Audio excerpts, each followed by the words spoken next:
Manual da Ressonância Harmônica, continuação. Obstáculos ao crescimento. Fatores que atrasam a evolução do processo da RH. Sinais da resistência.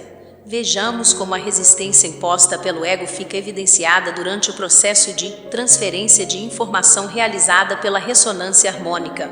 Em alguns casos eu ouço: minha vida está de pernas para o ar. Não entra mais um cliente na loja. Estou indo à falência. Agora está doendo aqui e ali. Os amigos sumiram. Estou impaciente, com raiva e assim por diante. Quando isso acontece, eu sempre oriento que se deixe limpar. Esta é apenas uma terminologia, eu poderia falar diferente. Deixe o co-criador vir à tona, saia de lado e deixe a centelha divina, que está dentro de você emergir, fundir-se, e você terá inúmeros clientes. Assim, depois de alguns meses vocês permitem uma limpeza mais ampla, tem-se uma melhoria geral, maior ganho, mais clientes. Tudo começa a se resolver. Isto fica claro para aqueles que se permitem passar pelo processo por pelo menos um ano. A maioria desiste rapidamente porque não quer passar pelo incômodo do processo de limpeza. Então, na prática, você não quer ser um co-criador e ter poder total na sua mão, pois é isso que acontecerá se permitir. Você pensa e cria a realidade. Falando em terminologia da mecânica quântica, você colapsa a função de onda de Schrödinger. Este é o significado desta função matemática. Há infinitas possibilidades vagando pelo universo o tempo todo, e quando você escolhe o que quer, transforma uma possibilidade em probabilidade. Assim que você faz uma escolha, colapsa a função de onda.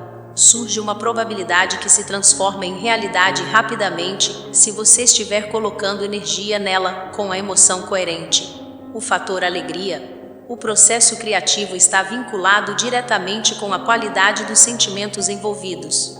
Sentimentos positivos como alegria, amor, felicidade e gratidão nos aproximam rapidamente do que desejamos. Por sua vez, sentimentos negativos como medo, raiva, ciúme, inveja e tristeza, além de nos afastarem daquilo que desejamos, nos aproximam mais rapidamente daquilo que não queremos ou tememos. Esta é a lei. Portanto, se quisermos ser melhores co-criadores, devemos permanecer vibrando o tempo todo nas altas frequências dos sentimentos positivos. É muito simples ser alegre, ser feliz. Mas não é o que vemos acontecer com a maioria dos habitantes deste planeta. Ocorre justamente o inverso: pouquíssimas pessoas felizes e a imensa maioria infeliz, porque não tem casa, carro, apartamento, barco, avião, fazenda com 150 mil cabeças de gado, namorado, etc. As necessidades humanas, na maioria dos casos, são sempre as mesmas: dinheiro ou relacionamentos. Para alguns poucos, o poder.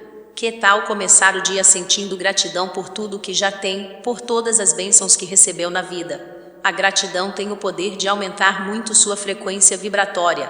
Por que você não consegue o que quer, mesmo quando é colocada toda a frequência positiva numa onda de informação, para que obtenha tudo o que deseja? É simples, porque não entende como funciona o universo. Como você pode ter bons resultados se está inserido num sistema que desconhece totalmente? Usando o jargão da programação neurolinguística, PNL, discernir entre território e mapa é a chave da evolução das pessoas, mas elas confundem os dois. Território é o real, o mundo objetivo. Mapa são as histórias que nos contaram sobre o mundo, aquilo que colocaram na cabeça das pessoas desde a infância, todo o sistema de crenças transmitido de geração a geração. De tudo aquilo que nos foi passado, 99% é sobre o que não funciona, sobre o que não é real. E é por isso que as pessoas não têm resultados.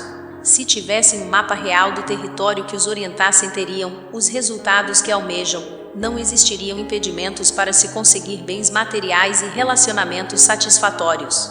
Toda vez que se explica, ou se tenta explicar como é o território, a coisa ferve por aqui. O planeta inteiro está organizado em cima de interesses econômicos, políticos, sociais, militares e religiosos, em cima do mapa que foi passado há milênios e milênios. Esses interesses são contrários a qualquer mudança no status quo. Não passa pela cabeça das pessoas que, com a mudança na organização terrestre baseada num novo paradigma mais holístico, haveria outra economia e que elas continuariam tendo trabalho, casa, carro, aliás, muito mais facilmente. Qual a possibilidade de haver uma mudança real e de se explicar como é o território quando todo mundo, praticamente, está vivendo sobre bases falsas? No momento em que sabemos como é o território, o castelo de cartas se desfaz, é evidente, não há outro jeito. Temos que pegar o mapa e substituí-lo por outro baseado na realidade. Simples. Qual é o problema de se aceitar a realidade? Seria ela tão horrível que a humanidade inteira tem de viver de sonho, de ilusão, de alucinação, de delírio, em cima de falsidades, para não enxergá-la? Quando não se conhece e aceita a realidade, os problemas se eternizam. Como não existe estabilidade nos problemas, eles tendem a aumentar indefinidamente devido ao princípio físico da entropia, que mede a desordem de um sistema. A ideia de que existe um mundo ou uma civilização estável, que não corre risco algum, é pura ilusão. Todas as civilizações que desapareceram pensavam exatamente como se pensa hoje, até um dia antes da queda.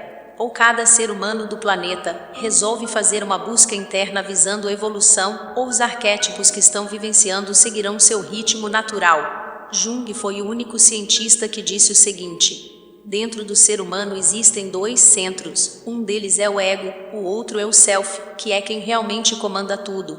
O self seria o equivalente à nossa essência divina, a centelha de Deus em cada um. Imaginem a força que o ego faz para ignorar de todas as formas possíveis a existência do outro centro.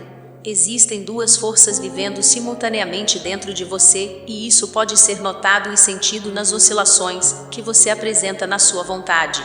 Ora, quer fazer uma coisa, ora não quer mais. Num momento, está entusiasmado, no outro se sente derrotado, sem esperança. Você oscila o tempo todo, e há aqueles que não oscilam nada, pois já penderam totalmente para o lado do ego e ignoram completamente que existe algo como self. Nos primeiros anos de vida, a criança passa pelo processo de inflação, no qual o ego começa a expandir. Esse processo é necessário para que ela tenha saúde mental, seja forte, corajosa, autêntica, tenha todas as qualidades necessárias para estar no mundo. É estritamente necessário que ela desenvolva um ego forte e diferenciado. Isso deveria acontecer o mais rápido possível durante a infância.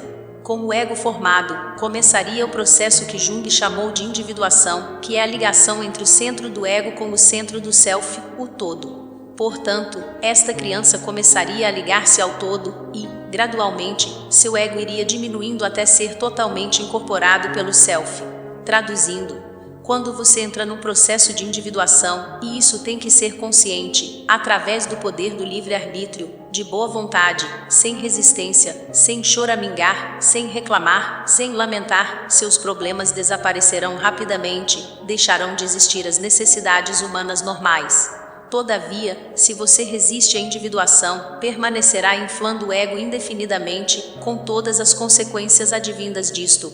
E o ego acredita no mapa? Se eu trabalhar duro, se eu me esforçar bastante, se eu fizer tudo o que dizem ser preciso, eu também vou comer patinha de caranguejo a $400, vou ter uma mansão e um carro esportivo.